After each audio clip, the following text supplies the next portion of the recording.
Terima kasih telah mampir ke channel YouTube Misteri Channel. Jangan lupa like, share, komen, and subscribe. Kisah pertempuran Sabdo Palon dan Syekh Subakir. Banyak masyarakat belum mengetahui, bagaimanakah penyebaran Islam di Pulau Jawa, siapakah Syekh Subakir dan siapakah Sabdo Palon. Di antara serat Jangka Jayabaya salah satu versinya bercerita tentang Syekh Subakir dan peranannya dalam membangun peradaban bangsa manusia di Pulau Jawa. Hikayat Syekh Subakir ini juga lontar kuno yang ditulis oleh Kanjeng Sunan Derajat atau setidak-tidaknya oleh murid atau pengikut beliau. Syekh Subakir adalah seorang ulama besar yang berasal dari Persia. Beliau adalah generasi awal Wali Songo penyebar Islam di Tanah Jawa. Beliau dianggap sebagai orang yang paling berjasa.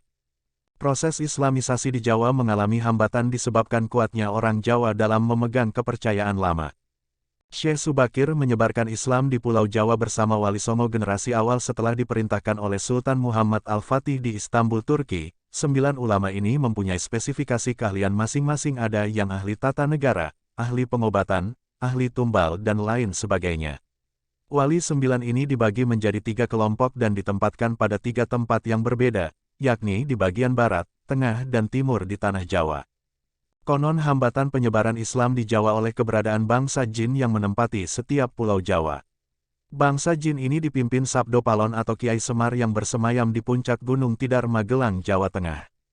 Syekh Subakir yang ahli ilmu batin segera melakukan pembersihan dengan menancapkan tumpal yang berupa batu hitam di puncak Gunung Tidar. Seluruh Jawa bergejolak, seluruh bangsa jin yang menguasai Tanah Jawa merasakan kepanasan, hingga lari tunggang langgang menyeberang ke lautan, atau menepi terpencil di Pulau Jawa, dan sebagian yang lain ada yang harus mati. Melihat hal tersebut, Sabdo Palon yang telah 9.000 tahun bersemayam di puncak Tidar keluar dalam bentuk manusia berdiri di hadapan Syekh Subakir. Konon setelah terjadi pertempuran antara keduanya selama 40 hari dan 40 malam, Sabdo Palon merasa kewalahan dan menawarkan gencatan senjata. Sabdo Palon menawarkan beberapa poin dalam upaya penyebaran Islam di Jawa. Syarat-syarat itu pun disetujui oleh Syekh Subakir. Sabdo Palon bertanya, aku ini Sabdo Palon, pamomong Tanah Jawa, sejak zaman dahulu bahkan sejak kedewataan. Akulah pamomong para kesatri, dikenal sebagai Sang Hyang Ismoyo Jati, lalu dikenal sebagai Semar Bodronoyo dan sekarang zaman Majapahit ini namaku Sabdo Palon. Syekh Subakir berkata, lahi berarti Kisanaj Danyang Pulau Jawa, perkenalkan namaku Syekh Subakir berasal dari Tanah Syam Persia. Sabdo Palon bertanya, ada apa gerangan, jangan dikorauh di Tanah Jawa ini. Syekh Subakir menjawab, saya diutus oleh Sultan Muhammad yang bertahta di Istanbul. Saya tidak datang sendiri, tetapi datang dengan beberapa kawan yang sama-sama diutus oleh Baginda Sultan. Sabdo Palon berkata lagi, ceritakanlah selengkapnya Kisanak, supaya aku tahu duduk permasalahannya. Syekh Subakir menjawab, baiklah, suatu malam Baginda Muhammad bermimpi, wisik dari Syang yang akaryo jagat, Gusti Allah Zat yang Maha Suci dan Maha Luhur, diperintahkan untuk mengutus beberapa orang alim ke Tanah Jawa ini, yang dimaksud orang alim ini sebangsa Brahmana, resi di Tanah Jindu. Dalam bahasa kami disebut dengan ulama. Sabdo Palon kembali bertanya, jadi jengan diko ini termasuk ulama itu tadi. Syekh Subakir menjelaskan, ya saya salah satu dari utusan yang dikirim, adapun tujuan kami dikirim kemari adalah untuk menyebarkan wewarasuk, agama suci yaitu Islam. Sabdo Palon kembali bertanya, bukankah Kisanak tahu bahwa di Tanah Jawa ini sudah ada agama yang berkembang yaitu Hindu dan Buddha yang berasal dari Tanah India, buat apalagi Kisanak menambah dengan agama yang baru lagi. Syekh Subakir menjawab, biarlah masyarakat yang memilih keyakinannya sendiri, bukankah Kisanak sendiri lebih paham bahwa sebelum agama Hindu dan Buddha masuk ke Jawa, di sini sudah ada ajaran Kapitayan, Kapitayan adalah ajaran asli Tanah Jawa.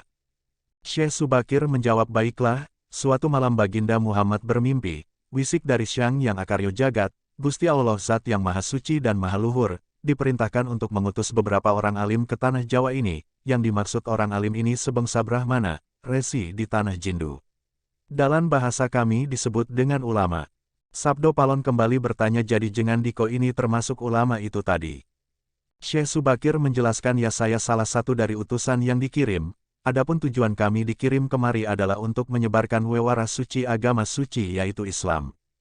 Sabdo Palon kembali bertanya, bukankah Kisanak tahu bahwa di Tanah Jawa ini sudah ada agama yang berkembang yaitu Hindu dan Buddha yang berasal dari Tanah India. Buat apalagi Kisanak menambah dengan agama yang baru lagi. Syekh Subakir menjawab, biarlah masyarakat yang memilih keyakinannya sendiri. Bukankah Kisanak sendiri lebih paham bahwa sebelum agama Hindu dan Buddha masuk ke Jawa, di sini sudah ada ajaran Kapitayan. Kapitayan adalah ajaran asli tanah Jawa.